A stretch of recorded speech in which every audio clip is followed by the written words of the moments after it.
Hello students. आज हम topic करेंगे जिम्नोस्पर्म्स का। अब जिम्नोस्पर्म्स बहुत सारे बच्चों को ना एक टेरिडोफाइट तक का क्लैरिटी रहती है, बट जिम्नोस्पर्म्स जो है ना वो एक सीडेड प्लांट्स में पहला ग्रुप है। और एंजियोस्पर्म्स को क्योंकि हम डिटेल में 12th में पढ़ लेते हैं, तो जिम्नोस्पर्म्स उतने लेवल पे क्लैरिटी नहीं होती है। तो मेरी आज की कोशिश ये रहेगी कि आपको जो जिम्नोस्पर्म्स है एक बेसिक से उठा के जितना सीबीएसई एनसीईआरटी में नीट में पूछा जाता है ना, उस लेवल तक आपको लेके जाना है। राइट।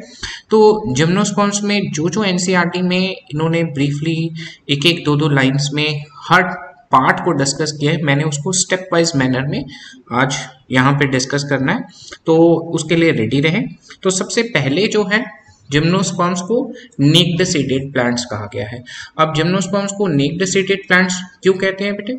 क्योंकि जिम्नोस्पर्म्स में अगर हम देखें, यानी फर्टिलाइजेशन से पहले, दैट इज प्री फर्टिलाइजेशन, ये दो चीजें मैं बार बार इस यूज करूंगा। फर्टिलाइजेशन यानी जब मेल और फीमेल गेमीट आके फ्यूज करते हैं तो वो फर्टिलाइजेशन होती है।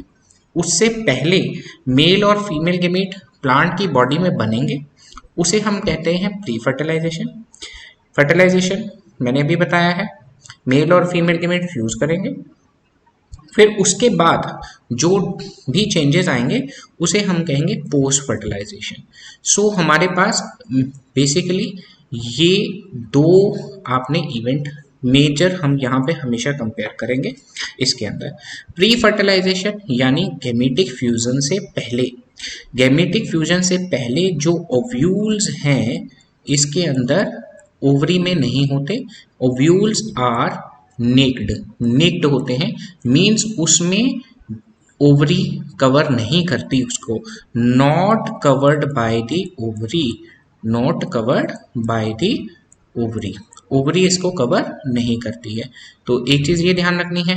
देन पोस्ट फर्टिलाइजेशन, फर्टिलाइजेशन हो गई, अब ovules are still naked.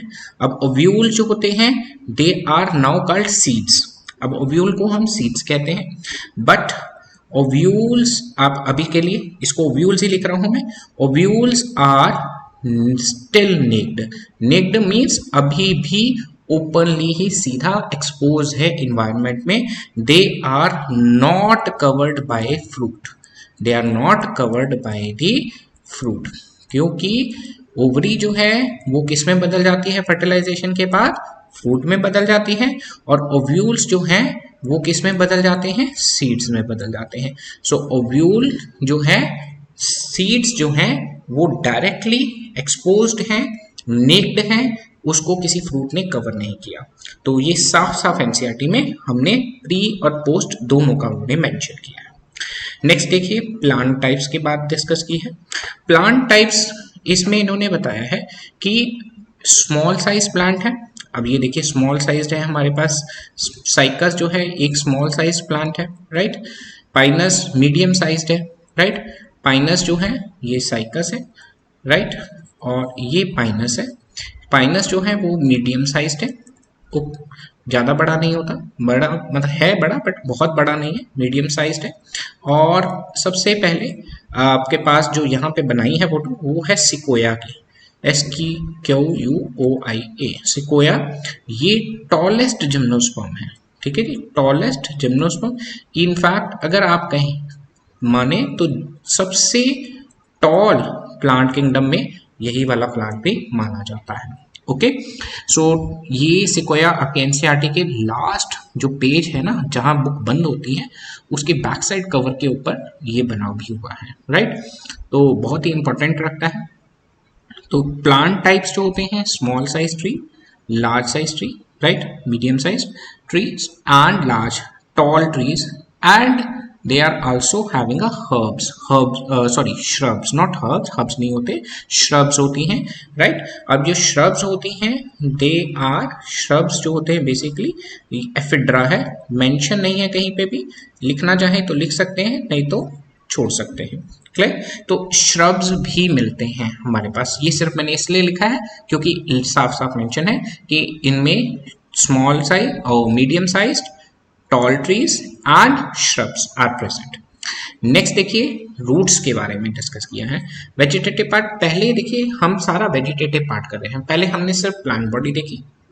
Plant body कैसी है, ऊंची है, छोटी है, ट्रीज है, श्रब्स हैं। अब ट्रीज हैं तो उसमें रूट्स कैसी हैं। वेजिटेटिव पार्ट में तीन आ जाते हैं, रूट, शूट और लीव्स। अब तीनों को डिस्कस करेंगे। रूट्स देखिए प्राइमरीली इसके अंदर कौन सी मिलती है, टैप रूट सिस्टम, साफ साफ लिखा है, तो आपने ये ध्यान रखना है कौन सी रूट मिलती है, टैप रूट सिस्टम मिलती है। अब ये टैप रूट सिस्टम जो होती है सिंपल तो ठीक है, कई प्लांट्स में ये सिम्बायोटिकली एसोसिएट हो जाती है। सो सिम्बायोटिक एसोसिएशन, सिम्बायोटिक एसोसिएशन हो गई। अब ये जो सिम्बायोटिक एसोसिएशन हुई है ये कुछ प्लांट्स में, मतलब हमारे पास यहाँ पे पाइनस और साइकस पे ज़्यादा स्ट्रेस दिया गया है, तो मैंने फोटो भी देखे पाइनस और साइकस की साफ साफ लगाई है। तो पाइनस के अंदर हमारे पास पहले सिम्बायोटिक एसोसिएशन, या तो ये फंगस के साथ माइकोराइजल एसोसिएशन शो करती है। माइकोराइजल एसोसिएशन किसके साथ बनती है, माइकोराइजल फंगल पार्टनर के साथ बनती है, फंगस के साथ, ठीक है, फंगल पार्टनर जो रहता है उसके साथ। और ये किस में मिलती है हमारे पास, एन पाइनस के अंदर मिलती है, राइट। और दूसरी साइड बनती है कोरोलाइड रूट्स। कोरोलाइड रूट्स जो होती हैं दैट आर फाउंड इन, यहाँ पे भी मैं रूट लिख देता हूँ, कोरोलाइड रूट्स के साथ माइकोराइजल रूट, याद रहेंगी, दोनों सिम्बायोटिकली एसोसिएटेड है। यहाँ पे जो सिम्बायोटिक यानी मेंबर, जो दूसरा मेंबर है, जैसे यहाँ पे सिम्बायोटिक मेंबर जो है फंगल पार्टनर है, यहाँ पे अदर पार्टनर कौन है, एक तो अपनी पाइनस की टैप रूट हो गई माइकोराइजल के केस में, तो कोरोलाइड रूट में जो है वो साइकस, सी से सी याद रखना है, साइकस, ओके। अब ये साइकस किसके साथ है, सियानो बैक्टीरिया, देखिए सारे सी आगे, सियानो बैक्टीरिया ब्लू ग्रीन एल्गी के साथ है। अब सियानो बैक्टीरिया में हमने बायोलॉजिकल क्लासिफिकेशन में पढ़ा था कि सियानो बैक्टीरिया में हेट्रोसिस्ट होते हैं, so they are having the ability to carry out nitrogen fixation, तो ये नाइट्रोजन फिक्सेशन भी करती हैं। नाइट्रोजन फिक्सेशन जो कि इसके अंदर एब्सेंट रहता है, नाइट्रोजन फिक्सेशन पाइनस की माइकोराइजल रूट्स नहीं करती। माइकोराइजल रूट्स सिर्फ एब्जॉर्प्शन और जो न्यूट्रिएंट अवेलेबिलिटी है उसको बढ़ाती है। Coralloid roots no doubt availability of nutrients बढ़ाएगी, बट आल्सो ये सिंथेसाइज भी करेगी क्योंकि ये फोटोसिंथेसिस भी कर सकती है और मोर ओवर नाइट्रोजन फिक्सेशन भी कर सकती है, बाहर आ जाती है जमीन के, राइट। तो ये कोरोलॉइड रूट्स कहा गया। तो ये दो चीजें आपने याद रखनी है, कौन सी, माइकोराइजल रूट्स जो कि है पाइनस के अंदर, और दूसरी है coralloid roots that is present in Cycas, okay. Next आ जाते हैं स्टेम्स। अब स्टेम्स देखिए, स्टेम्स यहाँ पे जो मेजॉरिटी, देखिए मैं कोर एनसीईआरटी की लाइंस को ही डिफाइन कर रहा हूँ। स्टेम्स दो तरह की बनाई है इन्होंने, ब्रांच्ड कैटेगरी बनाई है और एक बनाई है अनब्रांच्ड कैटेगरी। तो अनब्रांच्ड वाली तो देखिए सिंपल है, साइकस में हमने देखी जिसमें कोई ब्रांचिंग नहीं होती, एक लाइन लिखी है सिर्फ साइकस में, यहाँ पे देखा हमने, ये देखिए एक सिंगल प्लांट, ये मेन ब्रांच है, मेन ब्रांच, बस इसके कोई ब्रांचिंग नहीं है, तो मेन ट्रंक कह लीजिए, उसके ऊपर क्राउन ऑफ लीफ लगा हुआ है, टिप के ऊपर मीन्स यहाँ पे क्राउन ऑफ लीफ है, राइट। एंड यहाँ पे अगर हम देखें नीचे स्टेम्स में दूसरी तरफ ब्रांचिंग जो वो रखी है दैट इज ब्रांचिंग, ब्रांचिंग जो है इन साइकस के बाद यहाँ पे आ जाएगा पाइनस, राइट। सो पाइनस में you can look at this, ये देखिए कितनी बढ़िया तरीके से ब्रांचिंग हो रखी है, so that is the branching in the pinus, right. Now the next is the leaves again। अब leaves जो है हमारे पास कैसे होते हैं बेटे, leaves दो तरह के दिखाए हैं इन्होंने, एक तो कहते हैं इन्होंने कि leaves जो होते हैं वो कैसे हैं, simple leaves है and simple leaves and compound leaves, okay. तो सिंपल लीव्स कौन से होते हैं बेटे, सिंपल जिसमें जो इंसीजन जो है वो मिडरिब तक नहीं पहुंचता, मॉर्फोलॉजी में हम करेंगे। और कंपाउंड में होता है कि इंसीजन जो है मींस अगर मान लीजिए मैं ये एक सिंपल लीफ, ऐसे इनके पास कभी भी हम कहें तो ये सिंपल लीफ है, राइट, जिसमें जो मार्जिन है ये मार्जिन और ये है मिडरिब, राइट। तो मिडरिब पे मार्जिन टच नहीं करेगा, मींस अगर सेरेशन आता है ऐसे तो मिडरिब को टच नहीं करेगा, राइट, ओके। सो इस तरह से हो रहा है। तो तब तक ये सिंपल लीफ है, राइट। कंपाउंड लीफ में क्या होगा कि ये डिफरेंट डिफरेंट छोटी छोटी लीफलेट्स बन जाएंगी इसके मिडरिब के ऊपर, राइट। छोटे छोटे पत्तियां कट जाएगी, जो कि हमें साइकस में देखने को मिलता है। साइकस में जो लीफलेट है वो अटैच रहती हैं बहुत सारी पाइनेटली कंपाउंड पैटर्न में, इसे पिनेटली कंपाउंड लीफ कहते हैं।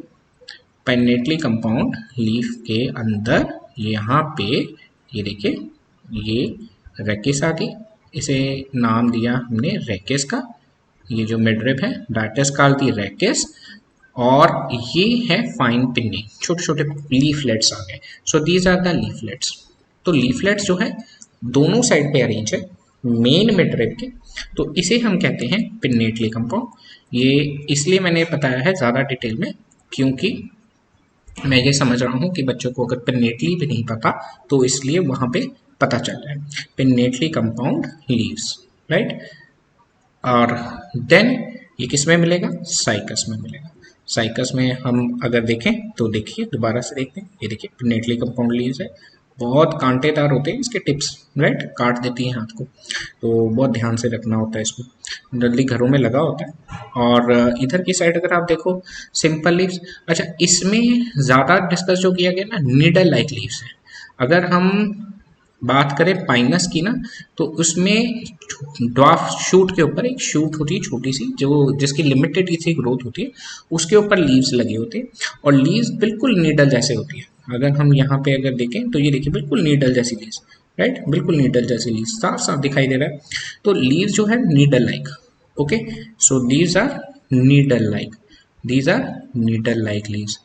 अब दूसरी चीज इन्होंने इंपॉर्टेंट यहाँ पे डिस्कस की है कि जो लीव्स हैं they are adapted to the xerophytic habitat, right, means humidity temperature को सस्टेन करने के लिए ये अडेप्टेशन है। इसमें क्या अडेप्टेशन है? एक तो देखो पाइनस का जब केस पूछेंगे तो आप सीधा कह देंगे एक तो अडेप्टेशन में नीडल लाइक लीव्स हो गए, नंबर वन। बट साइकस के केस में तो नीडल लाइक है नहीं, कि जो वाटर लॉस करने के लिए सरफेस एरिया था वो नीडल में कम हो गया, तो उससे बच गए, राइट, पानी के लॉस से। बट साइकस में तो खुला हुआ है पत्ता, वहां कैसे वाटर के लॉस को बचा सकते हैं? तो उसके लिए यहाँ पे दोनों के अंदर एक थिक क्यूटिकल प्रेजेंट होना अडेप्टेशन है, और दूसरा अडेप्टेशन है संकन स्टोमेटा। ये दोनों अडेप्टेशन है जिससे ये पानी को बचाते हैं और नॉन अवेलेबिलिटी ऑफ वाटर वाली कंडीशंस में सरवाइव करते हैं, राइट। तो ये थिक क्यूटिकल और संकन स्टोमेटा अडेप्टेशन डेवलप की हैं लीव्स के अंदर, दोनों में एक्सक्लूसिवली। इन दोनों के अलावा एक अडेप्टेशन आप यहाँ पे पाइनस के लिए एक्स्ट्रा ऐड कर देंगे, that is for the Pinus only, okay, for Pinus only, ध्यान रखना है, राइट। साइकस के लिए 2 ही रहेंगी, पाइनस के लिए 3 हो जाएंगे। नेक्स्ट आ जाके देखिए, ये मैंने एक इसलिए लिया है क्योंकि एनसीईआरटी में एक फिगर दे रखी है पेज नंबर 39 के ऊपर। अब इसमें यहाँ पे फैन शेप्ड लीव्स हैं, that is having a fan shaped leaves. Leaves जो है फैन शेप, ये कई बार लिख बोल देते हैं, मतलब आता नहीं, पेपर में आ जाएगा, यहाँ पे एनसीईआरटी में नहीं दे रखा बट पूछा जाता था, राइट, तो आ सकता है। फैन शेप्ड लीव्स है, ओके। अब यहाँ पे देखिए मैंने आपको बताया था ना ड्वार्फ शूट, राइट, ये ड्वार्फ शूट है, राइट, ड्वार्फ शूट जिसके ऊपर पत्ता लगा होता है। ड्वार्फ शूट यहाँ पे बहुत छोटी होती है, लिमिटेड ग्रोथ होती है। ये ड्वार्फ शूट्स, ये एक हो गई, ये दूसरी हो गई, ये तीसरी हो गई, ये चौथी हो गई, ये पांचवी हो गई, ये किसके ऊपर लग रही है? लॉन्ग शूट के ऊपर। ये लॉन्ग शूट हो गई, that is the long shoot, okay. So long shoot के ऊपर ड्वार्फ शूट लगी हुई है। तो लॉन्ग शूट होती है अनलिमिटेड ग्रोथ, जिसकी ग्रोथ होती रहेगी, नए नए छोटी छोटी ड्वार्फ शूट्स लेती रहेगी, उनके ऊपर पत्ते लगेंगे, राइट। उधर देखिए यहाँ पे ये ओव्यूल्स हैं, डायरेक्टली ओपन लगे हुए सीड्स की फॉर्म में। So that is a female plant, ये फीमेल प्लांट है, ओके। तो फीमेल प्लांट है क्योंकि इसमें सीड्स लगे हुए हैं। अभी आगे जाके देखेंगे, जैसे ही मैं सेक्सुअल रिप्रोडक्शन के लिए सेक्स ऑर्गन्स की बात करूंगा तो वहां पे हम मोनोशियस और डायोशियस वाली बात भी करेंगे, यहाँ पे भी कर सकते हैं। गिंको देखिए डायोशियस हो जाता है, क्योंकि इसमें कुछ स्पीशीज जो होती है जो मेल होता है वो सेपरेट होता है और फीमेल जो होती है वो सेपरेट होती है, राइट, डायोशियस गिंको के अंदर। अच्छा, साइकस के केस के अंदर क्या करेंगे, साइकस भी डायोशियस में जाएगा और ये भी डायोशियस में जाएगा। ओके, साइकस के अंदर भी मेल जो होता है साइकस अलग रहता है और फीमेल साइकस जो है वो अलग होता है। और पाइनस का केस देखो तो पाइनस के अंदर मोनोइशियस कंडीशन है। मोनोइशियस आगे अभी दिखेगा। मोनोइशियस में क्या है, सेम ही प्लांट के ऊपर दोनों मेल कोन भी लगी होगी फीमेल कोन भी लगी होगी, तो ये मोनोइशियस होता है। गिंको जो है वो डायोशियस स्पीशीज में आ जाएगा, राइट। नेक्स्ट आ जाते हैं, ये स्क्रीनशॉट एनसीईआरटी का लिया मैंने, जो अभी तक हमने डिस्कस किया है उसी को देखिए। और इन्होंने एक पैराग्राफ में समेटा है, मैं आपके लिए फिर से रीड कर देता हूँ। जिम्नोस्पर्म नेक्ड सीडेड प्लांट्स है, दो वर्ड से बना है, जिम्नोज और sperma. Gymnos means naked, sperma means seeds, clear. Ovules are not enclosed by any ovary wall, ovule नहीं होते ओवरी वॉल, रिमेन एक्सपोज रहेंगे इन एक्सटर्नल एनवायरनमेंट को, both before and after fertilization, दोनों कह दिए ना, प्री फर्टिलाइजेशन और post fertilization. The seeds that develop post fertilization sorry are not covered, वो भी नहीं कवर होंगे, right. So gymnosperm include medium size trees, medium size trees हो गए, टॉल ट्रीज भी होते हैं और श्रब्स होती हैं। One of the gymnosperm giant redwood tree, sequoia, sequoia का कॉमन नेम है जाइंट रेडवुड ट्री। ओके, ये सबसे टॉलेस्ट ट्री है स्पीशीज में। The roots are generally tap root, यहां तक हो गई प्लांट की डिस्कशन। यहां रूट की डिस्कशन शुरू हुई है। रूट जनरली ज्यादातर केसेस में टैप रूट है। रूट जो होती है उसमें सम जनरा में, कुछ एक में फंगल एसोसिएशन रहती है और वो माइकोराइजा बनाती है, पाइनस का एग्जाम्पल हो गया। और कुछ एक में जैसे साइकस में कोरोलॉइड रूट्स बनती हैं, वो नाइट्रोजन फिक्सिंग सियानोबैक्टीरिया के साथ एसोसिएटेड होती है। जो स्टेम होती हैं, अब ये रूट वाला पार्ट जब इन्होंने फिनिश किया, यहां से यहां तक रूट वाला डिस्कशन हो गया। यहाँ plant body plant types discuss हुए थे, यहाँ पे आपके पास स्टेम वाला पोर्शन एक लाइन में इन्होंने खत्म किया। तो स्टेम जो होती है वो ब्रांच भी होती है और अनब्रांच्ड भी होती है। ब्रांच जो होती है पाइनस के अंदर और अनब्रांच होती है साइकस के अंदर, क्लियर। अच्छा, ब्रांचिंग सीड्रस में भी दे रखा है, सीड्रस आप ऐड ऑन कर सकते हैं। लीव्स मे बी सिंपल और कंपाउंड, देखिए लीव्स का भी एक लाइन में ही हो गया, सिंपल भी होते हैं कंपाउंड भी होते हैं। जो साइकस होते हैं उसमें pennate leaf persist for a few years, जो एक ही पत्ता होता है वो बहुत सालों के लिए रहता है प्लांट बॉडी के ऊपर। Okay, the leaves in the gymnosperms are well adapted to withstand extreme temperature conditions. Extreme temperature conditions को विदस्टैंड करने के लिए यहाँ पे हमारे पास अडेप्टेशंस होती हैं जिम्नोस्पर्म्स के लीव्स के अंदर। तो कॉनिफर्स में नीडल लाइक लीव्स मिलेंगे, कॉनिफर्स में ये आपके पास सिड्रस आ जाता है, ये पाइनस आ जाता है, राइट। ये वाले में नीडल लाइक लीव्स मिलते हैं। And that reduces the surface area, बताया था ना, जो सरफेस एरिया वो तो कम हो जाएगा तो वाटर लॉस ऑटोमेटिकली कम हो जाएगा। Then thick cuticle, thick cuticle and there आगे यहाँ पे नहीं, दोनों के लिए हैं, यानी आपके पास कॉनिफर्स के लिए और दूसरे प्लांट्स के लिए भी, जैसे यहाँ पे साइकस को डिस्कस किया। और sunken stomata help to reduce the water loss, water loss को रिड्यूस करने के लिए हेल्प करते हैं। तो ये बात आ गई लीव्स के बारे में। तो यहाँ पे स्टेम के बारे में तो ये चीजें डिस्कस की हुई हैं। नेक्स्ट आ जाते हैं हेट्रोस्पोरी। अब सेक्सुअल रिप्रोडक्शन की बात होती है, तो सेक्सुअल रिप्रोडक्शन में हमारे पास सबसे पहला कहानी आती है हेट्रोस्पोरी की। हेट्रोस्पोरी क्या होता है? हेट्रोस्पोरी में हमारे पास क्या है, दो तरह के स्पोर्स बनते हैं। देखिए प्लांट बॉडी जो है वो अगेन स्पोरोफाइट है। स्पोरोफाइट प्लांट बॉडी में क्या होगा, दो तरह के स्पोर्स बनेंगे, एक मेगास्पोर बनेगा और एक बनेगा माइक्रोस्पोर, राइट। अब ये जो कहानी आती है माइक्रोस्पोर, मेगास्पोर कहाँ बनेगा और माइक्रोस्पोर कहाँ बनेगा। मेगास्पोर देखिए जो बनता है वो किस में बनता है, मेगास्पोर आपका फीमेल कोन के अंदर। यहाँ पे ज्यादातर क्या होता है, कोन्स बनती है। अब ये कोन्स किस चीज का नाम है, किस बला का नाम है भाई? कोन्स जो होती है ना, देखिए स्पोर आपको मैंने भी पहले भी बताया हुआ है, स्पोर हमेशा किसी स्ट्रक्चर में बनेगा, किसी स्ट्रक्चर में बनेगा। उस स्ट्रक्चर को हम क्या कहते हैं? स्पोरेंजियम। क्लियर? स्पोर हमेशा किसी स्ट्रक्चर में बनता है, किस में बनेगा? स्पोरेंजियम में बनेगा, राइट। अब स्पोरेंजियम जो होता है मेगास्पोर बियर करने के लिए क्या हो जाएगा? मेगास्पोरेंजियम। और माइक्रोस्पोर बियर करने के लिए क्या हो जाएगा? Microsporangium, right. अब दूसरी तरफ अगर आप देखें मेगास्पोरेंजियम और माइक्रोस्पोरेंजियम, तो भाई स्पोरेंजियम किसी जगह पे तो लगेंगे ना, रूट पे, शूट पे या लीफ पे कहीं तो लगने पड़ेंगे। तो यहाँ पे क्या होता है? मोस्ट ऑफ द केसेस में लीव्स पे लगते हैं। क्लियर? अब लीव्स पे लगेंगे तो उस लीफ को जिसके ऊपर ये लगते हैं उस लीफ को हम क्या कह देंगे? Megasporophyll. That is called the megasporophyll. और इसे माइक्रोस्पोरेंजियम लगने वाले पत्ते को क्या कहेंगे? माइक्रोस्पोरोफिल। फिल मैंने लीफ। क्लियर? माइक्रोस्पोर बियर करने वाला लीफ, मेगास्पोर बियर करने वाला लीफ। अब ये पत्ते आ गए। यहाँ पे क्या होते हैं? जो पत्ते जिनके ऊपर मेगास्पोरेंजियम और माइक्रोस्पोरेंजियम्स लगते हैं वो पत्ते जनरली आपके स्पाइरली कॉइल होके कोन जैसा स्ट्रक्चर बना लेते हैं। दैट इज कॉल्ड दी, ये इन्होंने कोन जैसा स्ट्रक्चर बना लिया।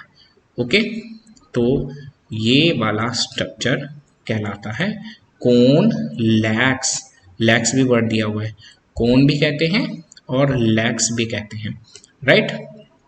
ऐसे ही यहाँ पे भी ये कोन, मेल कोन ज़्यादातर छोटी होती है और फीमेल कोन बड़ी होती है। ओके, ये अभी मैं दिखाऊंगा अभी आपको। तो ये देखिए स्पाइरली कॉल्ड पत्ते लगे हुए हैं, ये मेल कोन में लगेंगे और ये फीमेल कोन लगेंगे। मेल कोन और फीमेल कोन अलग अलग लगती है, चाहे सेम पौधे पे लगे। अगर सेम पौधे पे लगेगी तो वो मोनेशियस कंडीशन हो गई, और अगर वो अलग अलग पौधे पे लगेगी तो वो डायोशियस कंडीशन हो गई। अब साइकस के केस में फीमेल कोन नहीं बनती। जो पत्ते जिनके ऊपर मेगास्पोरेंजियम लगने हैं वो डायरेक्टली होते हैं, एज सच ओपन पड़े होते हैं, वो क्लोज्ड आपका कोन नहीं बनाते, राइट। मेल कोन जरूर मिल जाती है वहां पे। तो साइकस के अंदर सीधा स्पोरोफिल्स मिलेंगे। In the Cycas we will get this megasporophylls directly. Next देखिए development of the male gametophyte. सीधा मेल गेमिटोफाइट के डेवलपमेंट की बात करते हैं। अभी हमने पढ़ा कि मेगास्पोरोफिल्स होते हैं, माइक्रोस्पोरोफिल्स होते हैं। अब यहाँ पे हम उसी को ही दिखाने की कोशिश कर रहे हैं। यहाँ पे देखिए ये जो चीज़ है that is the female cone, ये हो गई हमारे पास फीमेल कोन। और ये मेल कोन्स, देखो मेल कोन्स जो है ना सेम ही प्लांट पे लगे हुए हैं, बट मेल कोन्स जो हैं बहुत छोटे छोटे हैं। They are small in number and they are multiple in number, गुच्छे में लगते हैं हमेशा मेल कोन्स, राइट। ये देखिए मेल कोन्स जो है, ये मेल कोन्स। अब इसको हम बाहर निकाल के अगर देखें तो देखिए ये देखिए मेल कोन्स यहाँ पे हमें दिखाई दे रही है। ओके, अब मेल कोन्स के अंदर कहाँ पे ये स्पोरोफिल्स अरेंज है ना, माइक्रोस्पोरोफिल्स स्पाइरली कॉइल्ड है। तो इसके सेक्शन को काट के देखते हैं, वर्टिकल सेक्शन को। तो वर्टिकल सेक्शन में हम यहाँ पे देखेंगे, ये देखिए ये माइक्रोस्पोरोफिल्स हैं। These are microsporophylls which are spirally arrange हो रखे हैं। अब सेक्शन के अंदर माइक्रोस्पोरोफिल्स के अंदर माइक्रोस्पोरेंजियम भी विजिबल हो रहे हैं। ये माइक्रोस्पोरेंजियम येलो येलो कलर के जो है माइक्रोस्पोरेंजियम। अगर मैं इसको यहाँ पे बनाऊं तो ये माइक्रोस्पोरोफिल में यहाँ पे लीफ का ये टिप आ जाती है और ये माइक्रोस्पोरेंजियम, दो माइक्रोस्पोरेंजियम लगते हैं बैक साइड के। ये माइक्रोस्पोरेंजियम एक पत्ते को अगर हम बाहर निकालें तो ये एक पत्ते में हमारे पास कुछ इस तरह से आएगा, राइट। ठीक है, सो ये हो गए माइक्रोस्पोरेंजियम। अब माइक्रोस्पोरेंजियम में क्या होता है बेटे? माइक्रोस्पोरेंजियम में ऑब्वियस है, सभी को ही पता है, microspore mother cell, microspore mother cell, microspore mother cell. इसमें क्या होगी? मियोसिस। मियोसिस होने से क्या बनेंगे? मियोसिस हुई। माइक्रोस्पोर मदर सेल्स में एक सेल की बात करें, मियोसिस होगी। माइक्रोस्पोर टेट्राड बनेगा। माइक्रोस्पोर्स जो होंगे वो 4-4 के ग्रुप्स में होंगे, राइट। तो ये माइक्रोस्पोर टेट्राड मैंने थोड़ा सा आइसोबाइलेटरल टाइप का दिखाया, माइक्रोस्पोर टेट्राड, क्लियर। अब ये माइक्रोस्पोर टेट्राड जो है वो क्या होगा, अलग अलग हो जाएंगे चारों माइक्रोस्पोर्स। ये चारों माइक्रोस्पोर्स अलग होके डेवलप हो जाएंगे पोलन ग्रेन में। तो पोलन ग्रेन जो होता है यहाँ पे अगर ध्यान दें, सो 3-4 सेल्स का होता है, अभी हम डिटेल में नहीं जाएंगे। फ्यू सेल्ड लिखा हुआ है pollen grain, clear. So few sailed का होता है, 3 से 4 सेल्स आपने याद रखने हैं, फ्यू सेल्ड का पोलन ग्रेन है। तो स्पोर जो होता है वो पहला सेल होता है गेमेटोफिटिक जनरेशन का। अभी तक हमें ये चीजें क्लियर हो चुकी है। अब ये जो बना है, ये क्या बना है, मेल गेमेटोफाइट बना है। So that is the pollen grain is the mail gametophyte, okay, which is few sailed. अभी साफ साफ लिखा हुआ है, so that is the few sailed mail gametophyte, right. Next देखिए, अब फीमेल गेमेटोफाइट की डेवलपमेंट की बात करते हैं। सो फीमेल गेमेटोफाइट में ये फीमेल कोन है, राइट। फीमेल कोन्स थोड़ी सी बड़ी होती हैं और काफ़ी लंबे समय तक सस्टेन करती हैं, 3-3 साल तक लगी रहती है प्लांट बॉडी पे। मेल कोन कुछ महीनों के लिए बनती है, उसके बाद वो झड़ जाती है, क्लियर। अब फीमेल कोन को हम जब वर्टिकली काट के देखते हैं, लॉन्गिट्यूडनल सेक्शन उसका देखें, तो हमारे पास ये स्पाइरली कॉइल्ड मेगास्पोरोफिल्स आ रहे हैं। ये क्या आ गए, मेगास्पोरोफिल्स हैं। अब मेगास्पोरोफिल्स के ऊपर लगेंगे मेगास्पोरेंजियम। ये देखिए मेगास्पोरेंजियम लगा हुआ है, इंटेगुमेंटेड मेगास्पोरेंजियम है, जिसे क्या कहा जाता है, ओव्यूल कहते हैं।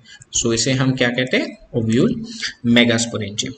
अब ओव्यूल जो स्केल पे लगा होता है, मीन्स जिस पत्ते पे लगा होगा उस पत्ते को ओव्यूलीफेरस स्केल भी कहते हैं। उस पत्ते को हम क्या कहते हैं, ओव्यूलीफेरस स्केल। मेगास्पोरोफिल का दूसरा नाम है ओव्यूल बियर करने वाला पत्ता, ओव्यूलीफेरस स्केल, क्लियर। तो ये हमारे पास समझ आ गया। तो अब मेगास्पोरेंजियम की डेवलपमेंट थोड़ा सा डिटेल में दी हुई है, इसको थोड़ा सा ही मैं डायग्रामेटिकली समझाने की कोशिश करता हूँ, इसको ऐसे ही दिमाग में बिठा लीजिएगा। ओव्यूल जो होता है वो ऑर्थोट्रोपस टाइप का होता है। सिंपल सा ओव्यूल बनाते हैं, ये ओव्यूल बनाया हमने। ओव्यूल के अंदर ये इंटेगुमेंट है, एनवेलप्स लिखा हुआ है कि ओव्यूल्स जो मेगास्पोरेंजियम है वो इंटेगुमेंटेड है, इंटेगुमेंट कवर करता है। इंटेगुमेंट एनवेलप्स लिख दिया है, वैसे ज़्यादातर केसेस में एक ही इंटेगुमेंट होता है, मैंने इंटेगुमेंट लिखा है। अंदर एक टिश्यू प्रेजेंट रहता है, वो टिश्यू रहता है, इसका कलर चेंज करते हैं, that is called the nucellus. ये है, हमने न्यूसेलस बना दिया। देखिए ध्यान से, बड़ा ही सिंपल सा है, बहुत जल्दी समझ आ जाएगा, ज़्यादा टेंशन मत लीजिए। देखिए एक टिश्यू है भाई, कुछ ग्रुप ऑफ सेल्स हैं, राइट। सो इस टिश्यू को न्यूसेलस कहा है, ये सेल्स के समूह को न्यूसेलस कहा है।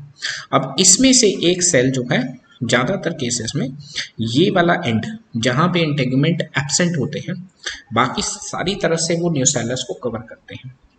तो ये वाला एंड जहाँ पे इंटेगुमेंट एब्सेंट होते हैं, इस पॉइंट को ना हम माइक्रोपाइल कहते हैं। क्या कहेंगे, माइक्रोपाइल। और इसके डायरेक्टली ऑपोजिट पॉइंट जो होता है, इसे कैलाजा पॉइंट कहते हैं।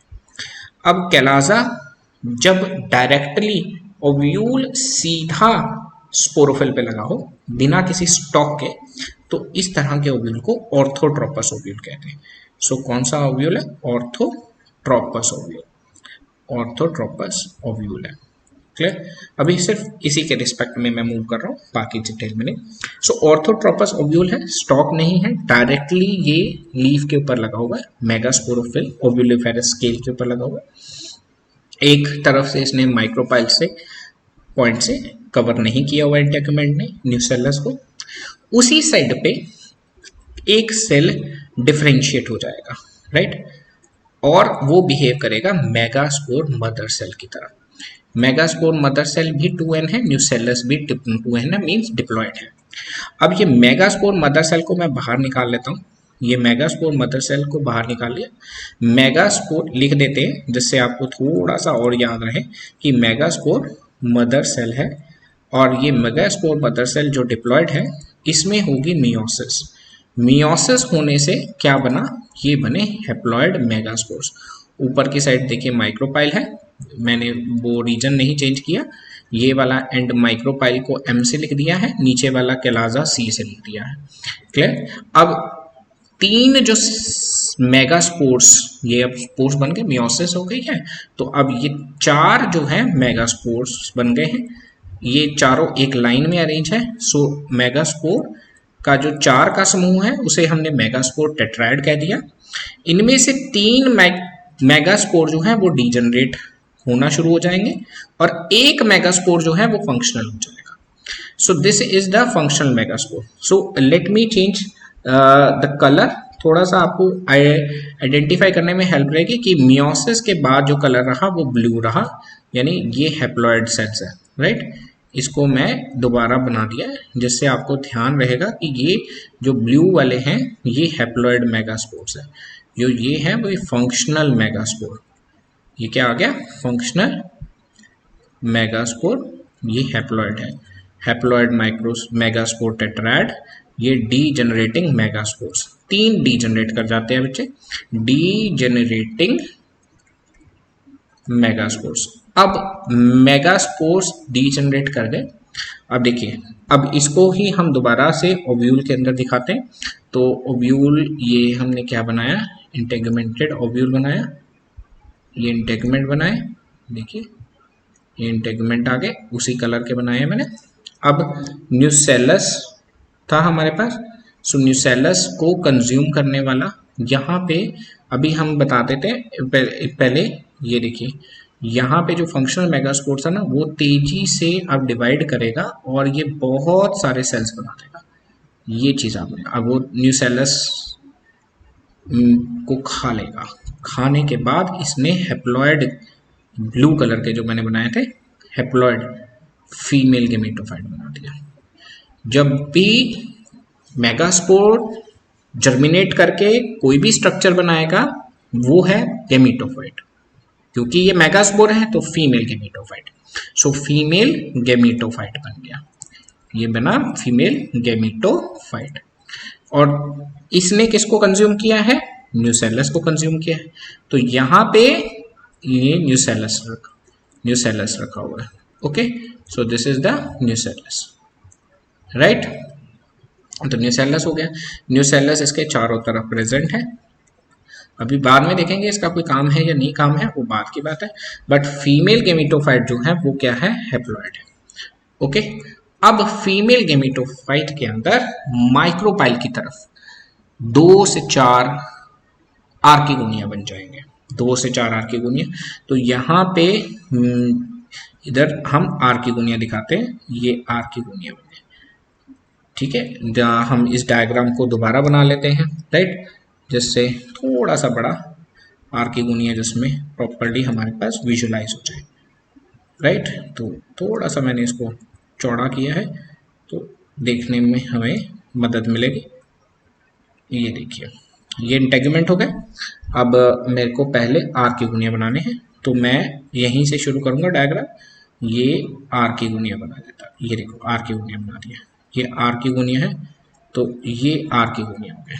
ओके, अब यहाँ पे ये फीमेल गेमेटोफाइट जिसके अंदर प्रेजेंट है, अब ये फीमेल गेमेटोफाइट है। Okay, so this is the female gametophyte, right. अब दूसरी तरफ अगर आप यहाँ पे देखो तो इसके चारों तरफ न्यूसेलस रहेगा।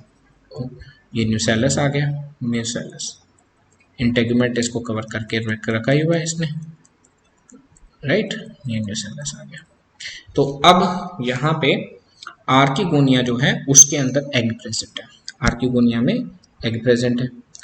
तो that is the archegonia which is having the egg in the archegonia. ये है आर्किगोनिया, एक है, 2 से 4 आर्किगोनिया बनेंगे।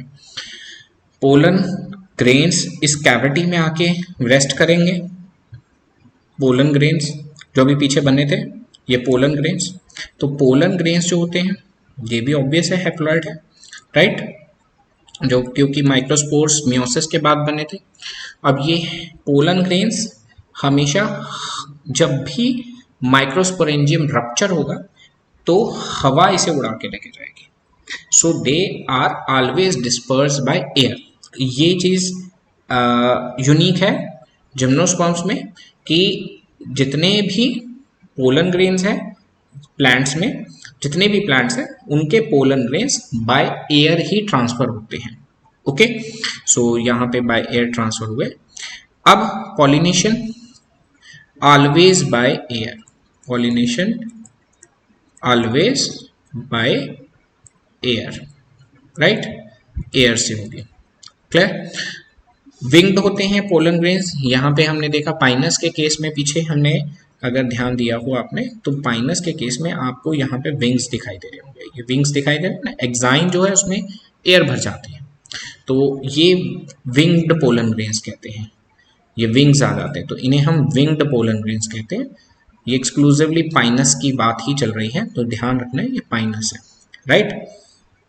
अब पोलिनेशन के टाइम पे पोलन ग्रेन वहां पे पोलन चैम्बर के ऊपर आके रेस्ट करेंगे, जो कि जस्ट आर्किगोनियम के ऊपर। देखते हैं, फिर दोबारा से बनानी पड़ेगी हमारे को एक डायग्राम जिससे आपको थोड़ी सी क्लैरिटी और हो जाए। ये देखिए, ये पोलन ओव्यूल, ये नोट पैड जो है ना जिसमें थोड़ा सा हाथ स्लिप कर जाता है, तो ओव्यूल की इंटेगुमेंट। अब इसके अंदर यहाँ पे बना आर्किगोनियम, ये this one is the archegonium, right. Archegonium में ये एग हो गए। अब यहाँ पे पोलन ग्रेन दिखा देते हैं हम ग्रीन कलर से। सो पोलन ग्रेन आए, पोलन ग्रेन्स जो हैं ये बनाएंगे पोलन ट्यूब, राइट। एक में पोलन ट्यूब भेजते हैं, पोलन ट्यूब आए। अब पोलन ट्यूब जो है that releases the content of the pollen tube in the archegonium. Archegonium में कंटेंट रिलीज करेंगे। अब आर्किगोनियम में जब ये कंटेंट रिलीज होगा तो ऑब्वियस है मेल गैमेट्स जो हैं दो रिलीज होते हैं। अब पाइनस के केस में जो मेल गैमेट्स होते हैं वो फ्लैजेला के बिना होते हैं, और साइकस में जो होते हैं वो फ्लैजेला के साथ होते हैं। तो अभी अगर आपसे पूछे कि मेल गैमेट्स कैसे होते हैं, तो मेल गैमेट्स दो तरह के आप लिख देंगे मेल गैमेट्स। यहाँ पे ये मैं एडिशनली बता रहा हूँ, पहले पहले आता था फिर भी कर लीजिए। मेल गैमेट्स मोटाइल और नॉन मोटाइल। तो मोटाइल किस केस में होते हैं? मोटाइल होते हैं in case of cycas. Cycas के अंदर सबसे बड़ा पोलन ग्रेन है, ओ सॉरी सबसे बड़ा मेल गैमेट है प्लांट किंगडम का, इवन नेकेड आई से भी दिख जाता है। टॉप शेप होता है, मल्टी सीलिएट, बहुत सारे सीलिया होते हैं। और नॉन मोटाइल है पाइनस के अंदर। पाइनस के अंदर कोई भी फ्लैजेला सीलिया नहीं होता है। दो मेल गैमेट बनते हैं, दो मेल गैमेट होंगे। इन दो मेल गैमेट में से एक डीजनरेट हो जाएगा, एक only one male gamete fuses with the male gamete fuses with the egg, right, fuses with egg. अब ये एग के साथ फ्यूज हो जाएगा and results in the fertilization. तो फर्टिलाइजेशन हो गई। So fertilization ultimately leads to the formation of a, अब हम कलर चेंज कर लेते हैं कि leads to the formation of zygote. Zygote बन गया, ओके। जाइगोट जो है वो डिप्लॉयड है क्योंकि एग और मेल गैमेट दोनों ही हैप्लॉयड थे। जाइगोट फिर दोबारा से रिस्टोर कंडीशन होगी diploid. Zygote ultimately develop into embryo. Zygote किस में बन जाएगा? एम्ब्रियो में बन जाएगा, ओके। तो इसी के अंदर अब जब जाइगोट डेवलप होगा तो देखिए बेटे किसको खाना कंज्यूम करेगा। ये इसके चारों तरफ, आर्किगोनियम के चारों तरफ क्या प्रेजेंट है बताओ? अभी हमने करा था ना, that is the female gametophyte. क्या प्रेजेंट है? फीमेल गेमिटोफाइट प्रेजेंट है। सो ये फीमेल गेमिटोफाइट जो कि हैप्लॉइड है, ये सारा खाना प्रोवाइड करेगी किसको? जाइगोट को खाना देगी, क्योंकि यहीं पे जाइगोट बना है। मेल गेमीट और फीमेल गेमीट जब फ्यूज कर रहे हैं तो जो भी टिश्यू खाना प्रोवाइड करता है जाइगोट को एम्ब्रियो बनाने के लिए, इसे हम क्या कहते हैं, endosperm. So female gametophyte fertilization के बाद एंडोस्पर्म बना देगा, मीन्स एंडोस्पर्म कहलाएगा, और एंडोस्पर्म हैप्लॉइड होता है, राइट। तो पोस्ट फर्टिलाइजेशन की अगर हम स्ट्रक्चर्स की बात करें, पहले हमने देखा ओव्यूल, राइट, ओव्यूल बन गया सीड। ओव्यूल किस में बदल जाएगा, प्री फर्टिलाइजेशन में, जो कि ओव्यूल था, और प्री फर्टिलाइजेशन के बाद जब पोस्ट फर्टिलाइजेशन में अगर हम उसे देखें तो उसे हम क्या कहेंगे, सीड। इंटेगुमेंट जो था वो किस में बदल जाएगा, सीड कोट में, that is changes to seed coat. Ovary है नहीं, फ्रूट इसमें बनेगा नहीं। अब आर्किगोनियम चारों तरफ फीमेल गेमेटोफाइट से था, यही मैं जो पीछे लिख रहा था इसको मैंने आगे यहाँ पे दोबारा से मेंशन कर दिया। सो फीमेल गेमेटोफाइट जो है वो क्या बन गया, एंडोस्पर्म। ये है एंडोस्पर्म। एंडोस्पर्म इज हैप्लॉइड, क्योंकि फीमेल गेमेटोफाइट हैप्लॉइड था। सीड कोड भी डिप्लॉयड है, सीड भी डिप्लॉयड है, क्योंकि ओव्यूल डिप्लॉयड है। अब मेल गेमीट और फीमेल गेमीट, राइट, ये दोनों पहले थे अलग अलग, फिर इन्होंने जाइगोट बनाया फर्टिलाइजेशन में, और फर्टिलाइजेशन के बाद इन्होंने बनाया एम्ब्रियो। एम्ब्रियो जो है वो डिप्लॉयड है, एम्ब्रियो डिप्लॉयड है। अब क्योंकि 2 से 4 आर्किगोनियम प्रेजेंट थे, राइट, फिलहाल, तो दोनों तीनों जो जितने भी हैं, एटलीस्ट 3-4 जो हैं उसमें आर्किगोनियम फर्टिलाइज हो जाएंगे, और वो सारे एग बनाए से एम्ब्रियो बनाएंगे फर्टिलाइजेशन के बाद। तो यानी 3-4 एम्ब्रियो मिलते ही मिलते हैं। तो इसमें पॉलीएम्ब्रियोनिक कंडीशन होती है, जब एक ओव्यूल में एक से ज्यादा एम्ब्रियो प्रेजेंट हो, तो उसे हम क्या कहते हैं, polyembryonic. Many embryos are present within the same ovule, right. तो अगर अब एंड में लाइफ साइकिल को ध्यान से देखो, जिम्नोस्पर्म को रिप्रेजेंटेटिव हम पाइनस के रूप तौर पे करें, पाइनस मोनेशियस ले लिया, 2 तरह के कोन्स बने, मेल कोन और फीमेल कोन। मेल कोन का पहले कर लीजिए। मेल कोन में स्पोरोफिल्स जो है माइक्रोस्पोरोफिल स्पाइरली अरेंज, उन स्पोरोफिल्स के ऊपर स्पोरेंजियम लगा हुआ है। स्पोरेंजियम में मदर सेल आया, मदर सेल के अंदर मियोसिस हुई और माइक्रोस्पोर्स बन गए। माइक्रोस्पोर्स के अंदर मतलब पोलन ग्रेन डेवलप होकर मेल गेमेट्स होते हैं। दूसरी तरफ फीमेल कोन में मेगास्पोरोफिल्स हैं स्पाइरली अरेंज्ड। मेगास्पोरोफिल्स के अंदर ओव्यूल, मेगास्पोरेंजियम जो इंटेगुमेंट से कवर्ड है। न्यूसेलस के अंदर एक सेल डिफरेंशिएट होकर megaspore mother cell. Megaspore mother cell में मियोसिस के पास हैप्लॉइड मेगास्पोर, 3 डीजनरेट, एक फंक्शनल जो मेगास्पोर है वो बनाएगी फीमेल गेमेटोफाइट। एम्ब्रियोसैक नहीं बनता यहाँ पे, ध्यान रखें। इन फीमेल गेमेटोफाइट के अंदर आर्किगोनियम बनेगा, 2 से 4 आर्किगोनियम के अंदर एग होते हैं। फर्टिलाइजेशन हुई, सिंगैमी दोनों फ्यूज कर गए, स्पोर बना, यानी एग जाइगोट उस ओव्यूल के अंदर है, इसलिए उस्पोर नाम दिया है यहाँ पे। एम्ब्रियो डेवलप होगा, फाइनली ओव्यूल जो है वो सीड में चेंज हो जाएगा। क्लियर। तो यहाँ पे हम जाइगोट नाम दे दें तो ज़्यादा बेटर है, ठीक है। तो ये हमारे पास लाइफ साइकिल हुई पूरी। तो ये वाला फेज जिसमें वो डिप्लॉयड रहता है, इस फेज को हम कहते हैं स्पोरोफिटिक जनरेशन और डिप्लॉयड फेज। और जो नीचे वाला है उसमें गेमेटोफिटिक जनरेशन है, हैप्लॉयड फेज है। ज़्यादा डोमिनेटिंग जो फेज रहता है लाइफ में, यानी ज़्यादा लंबे समय के लिए हमें लाइफ के अंदर पाइनस की या जिम्नोस्पर्म की स्पोरोफिटिक प्लांट बॉडी दिखती हैं। और जो ये स्पोर्स हैं कुछ एक टाइम के लिए ही बनते हैं, तो डोमिनेटिंग फेज होने की वजह से इनका लाइफ साइकिल जो होता है वो डिप्लॉन्टिक लाइफ साइकिल होता है। तो ये बहुत ही सिंपल है। अगर कोई भी स्टिल डाउट रह जाए तो डिस्कस कर लेंगे। कोई ऐसा इशू नहीं, कमेंट में डाल दीजिए। चलिए, थैंक यू सो मच।